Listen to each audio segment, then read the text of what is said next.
What's up, YouTube? It's your boy Josh out here with Infinite Bassin. Today we're going to go over one of the tools that I use to catch fish on my boat. Been getting a lot of questions about this thing. Been helping a lot of people out with it because a lot of people are having, this issue, that issue, just not really knowing what to do with it. But as y'all are aware, we've got that Humminbird Mega 360 on the boat. First thing we're going to go over here is these two things right here, these two little silver dots. Those are your wet switches. This thing will not turn on unless this thing is underwater. It'll power up, but the head back here will not rotate unless this thing's powered on in the water. You can power it on in your garage. You can put it in a bucket of water to make it work. You can do whatever you need to, but unless it's in the water, it will not work. So I touched it and it made the connection. So it already showed the preparing pod feature that this thing does. And as y'all see, it's starting to come back. This is the full 360 screen mode. In this mode, you can zoom in and out.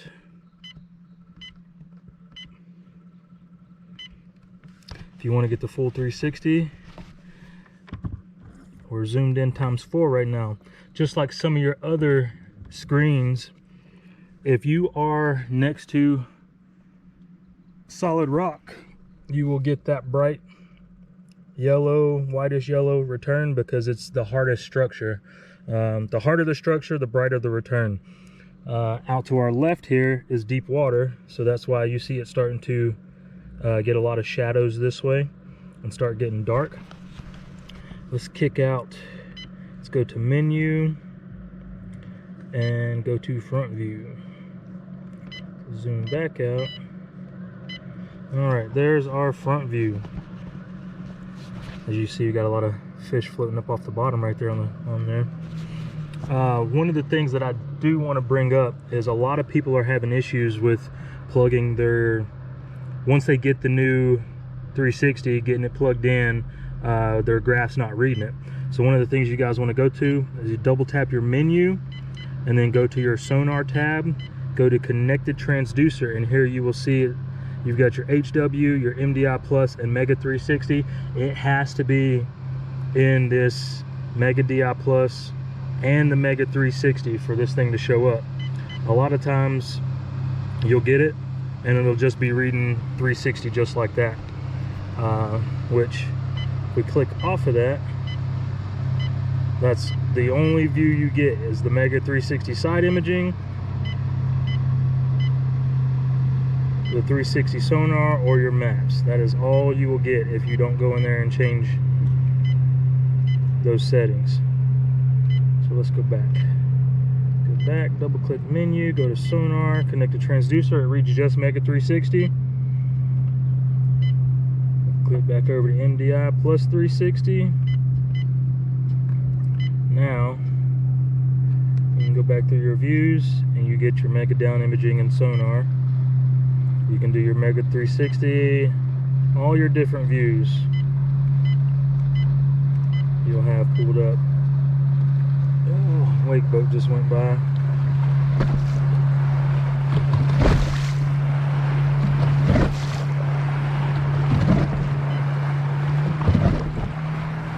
Look at that.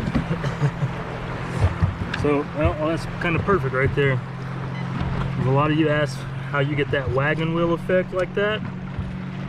That wagon wheel either comes from what you just saw, being turbulent on the water, or if you are running multiple graphs in the same frequency. So like right now we're running the Mega 360 in Mega mode using the megahertz.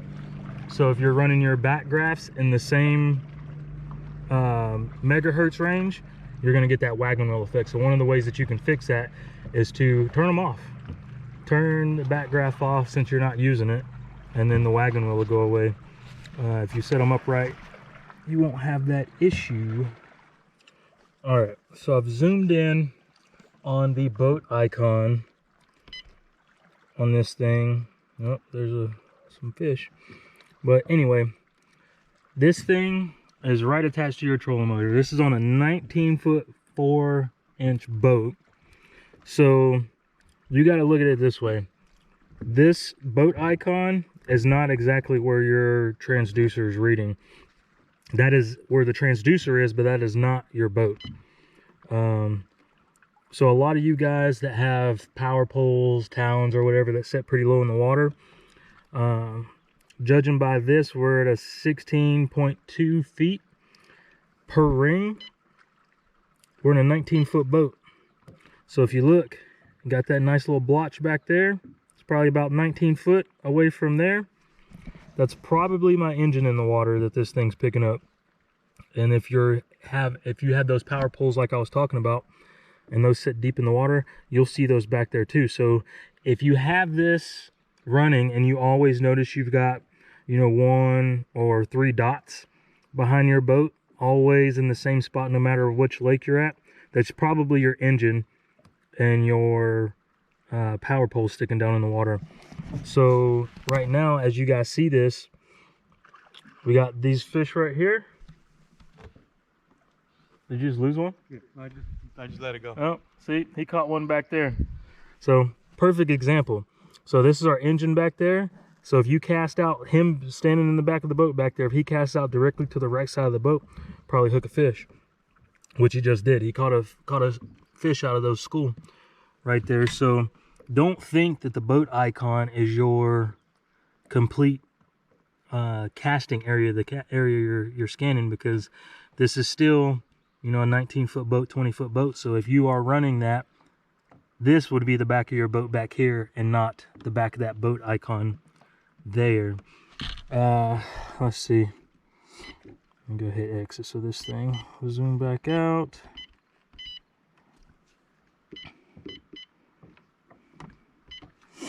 Get that sweep going again.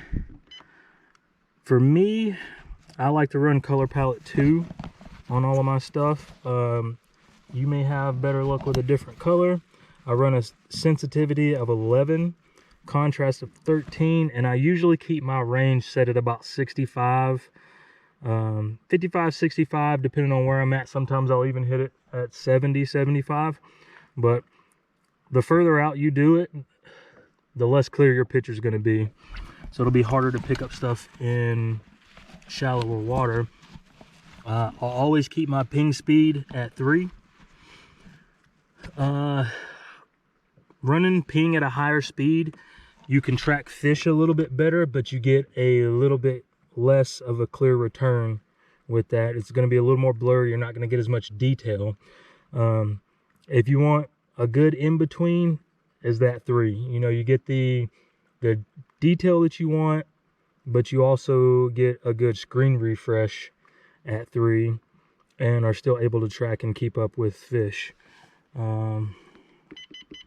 You can also isolate your sweep area too. So right now we've got the whole thing spinning 360. You can go around, you see those red lines. You can change it to where this thing's only looking in a certain direction. So let's hit that. So this thing is only going to sweep in that area that we told it to sweep in. Hopefully you guys can see this. I know that sun's kind of bright at my back there.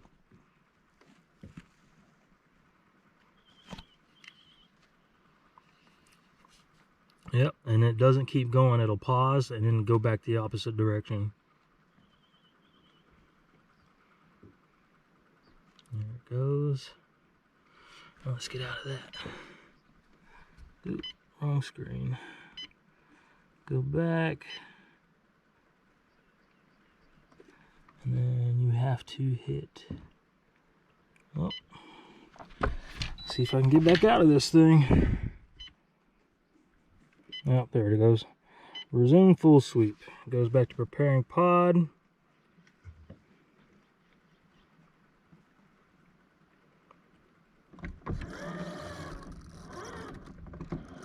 Alright, and it's, there we go, exit. Alright guys, well, as you can see, this is on a helix graph. Things are going to be a little bit different on the Solix models. And your Y cord on the Solix models is also different than mine. So in the video description in the bottom, I will either link or put the serial numbers of the Y cable that you need for the Helix model and the Solix model to get you guys up and running.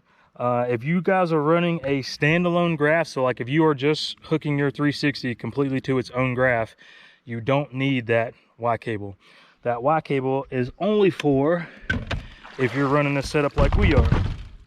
So we've got a Mega imaging transducer mounted on the bottom there with this, the Mega 360. So we have to have a Y cable to get both of those to work for us. And if you have your graphs networked, let's go back here to the back. If you have all of your systems networked together, you can get the 360 readout on the console. So as long as your trolling motor's down, you can get your 360 readout back here. And then you can also do it on your other graph as well. All of my graphs are networked together. So if I'm sitting back here, I can get my 360 readout. You guys see I've got 360. I got that front view on all three screens right now. Not that you need it, but if you want it, it's there. And then I know some guys were talking about they couldn't get their 360 to run either. This is my master head unit on my boat. This one is not connected to a transducer at all. This one, it has an Ethernet cable and a power cord hooked to it. That's all that's hooked to this graph. And I share these splits from both, so I can have my 360 up on one, and I can have my Mega, 360 up on one, and my side image up on the other. As y'all can see right there, we got a nice little school that's going by the boat right now. Yeah. If you guys need a walkthrough on how to set up your networking to select these different transducers and stuff, just hit me up. Throw a comment in the bottom of the video there, and we will get some more settings for you guys and how-tos. But pretty simple, straightforward process. I know the instruction manual for this doesn't really tell you how to do it. Ooh, look at those little babies feeding on bait fish right here. It's been an absolute insane day, yo. We've been drop shotting Kitex, we've been throwing spooks, whopper ploppers, crankbaits, jigs. They've been hitting all of it today. But anyway, I'm gonna leave you guys here. If you guys have any more questions, I know I didn't cover everything, so if you've got more questions, drop them down in the comments, and I'll answer them and possibly make another video if there are more questions that pop up that need to be addressed in the video. See you guys on the next one.